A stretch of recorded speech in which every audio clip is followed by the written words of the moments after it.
Hello guys, today our topic is sales of goods act. आज हम पढ़ेंगे sales of goods act के बारे में। तो जो ये सेल्स ऑफ गुड्स एक्ट है ना, ये 1930 में आया था, मतलब 1930 में इसको बनाया गया था। ब्रिटिशर्स ने इसको बनाया था और इंडिया में इसको इम्प्लीमेंट किया था। तीसरे नंबर का लॉ था जब ये 1930 में बनाया गया था।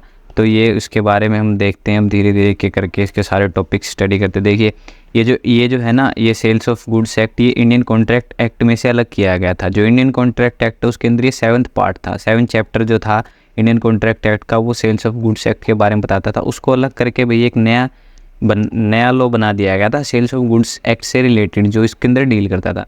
तो भी जो सेल्स ऑफ गुड्स एक्ट बनाया गया उसके अंदर 65 सेक्शन है +1 एक रिपील कर दिया गया है सेक्शन। वो सेक्शन इसके अंदर आप जोड़ भी सकते हो और आप हटा भी सकते हैं। लेकिन अगर आप 65 लिखेंगे तो +1 लिख के रिपील सेक्शन लिखिए और बाद में, और अगर 66 लिख रहे हैं तो आप डायरेक्ट 66 लिख सकते हैं। और उसके अलावा इसकी जो इन्फोर्समेंट डेट है वो 1 जुलाई 1930, मतलब कि 1 जुलाई 1930 को इसको एनफोर्स कर दिया था जो ब्रिटिशर्स थे उन्होंने उस टाइम पे। जो सेल्स ऑफ गुड्स एक्ट है ना, ये पार्ट है इसी का। जो इसका जो इंडियन कॉन्ट्रैक्ट एक्ट का 76 जो सेक्शन है ना, वहाँ से ये शुरू हो जाता था और उसके बाद ये चलता रहता था। जो इसका 7 चैप्टर था ना, पूरा सेल्स ऑफ गुड्स एक्ट से डील करता था। लेकिन फिर ये नया लॉ ले आए थे इससे रिलेटेड। Sales of good was removed from Indian contract act and new legislation was made the sales of goods act 1930, मतलब इसको हटा के उसमें से एक नया लॉ बना दिया गया था। दैट वाज द रीज़न, उसका जो पीछे जो रीज़न थे करने के कि क्यों किया था और उसकी जो हिस्ट्री थी, because of the increase of business regulating updates required mercantile laws. As a result Indian contract act was updated many times, but contract act is basically fundamental body, मतलब कि ये बहुत बार अमेंड हुआ और ये इसकी मतलब कॉन्ट्रैक्ट एक्ट इसकी फंडामेंटल बॉडी है।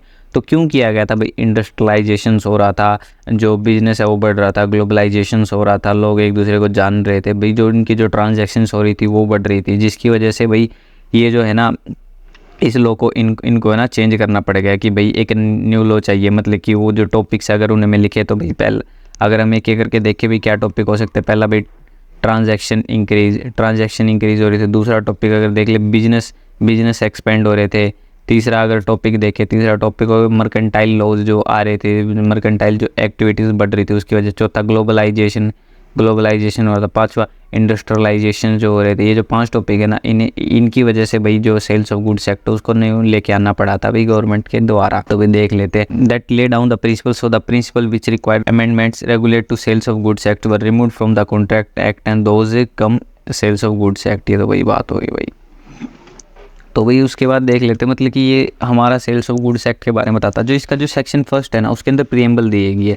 उसके अंदर बस यही बताया गया that the act defines and amend the law related to sales of goods act. मतलब कि ये जो एक्ट आया है ये अमेंड कर, ये जो है ना, ये इसकी सेक्शन 1 है।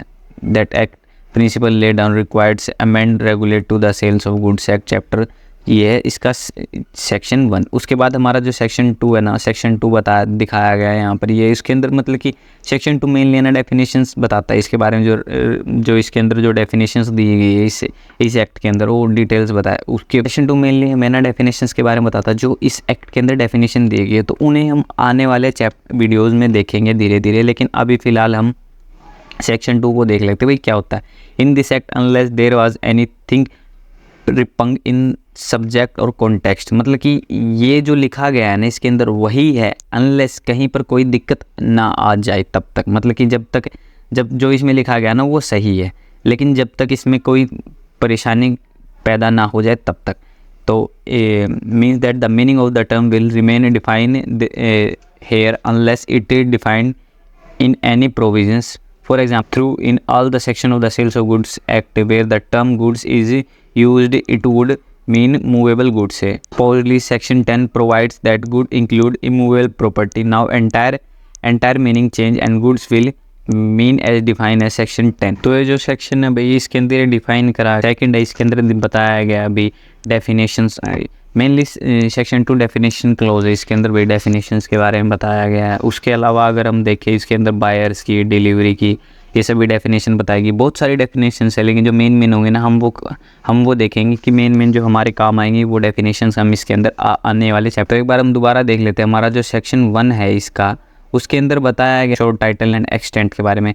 जो हमारा जो सेक्शन 2 है इसका, उसके अंदर हमें बताया गया है भाई जो इसकी जो डेफिनेशंस है उसके बारे में बताया गया। मेनली ये 2 सेक्शंस हैं जिसको हमने यहाँ पर डील किया है। तो यहाँ हमारा सेल्स ऑफ गुड्स एक्ट का इंट्रोडक्शन खत्म हो जाता है। आने वाली वीडियोस में हम जो सेक्शन 2 होगा उसके अंदर जो डेफिनेशंस दी गई है उनको देखेंगे, और हम अपनी एक पूरी सीरीज़ लेके आ रहे हैं जिसके अंदर हम पूरे सेल्स ऑफ गुड्स एक्ट को एज एग्ज़ाम्स के पर्सपेक्टिव से जो इंपॉर्टेंट चीज़ें हैं जो हमें रिवाइज़ करनी चाहिए उनको हम अपनी वीडियोज़ में कवर करेंगे।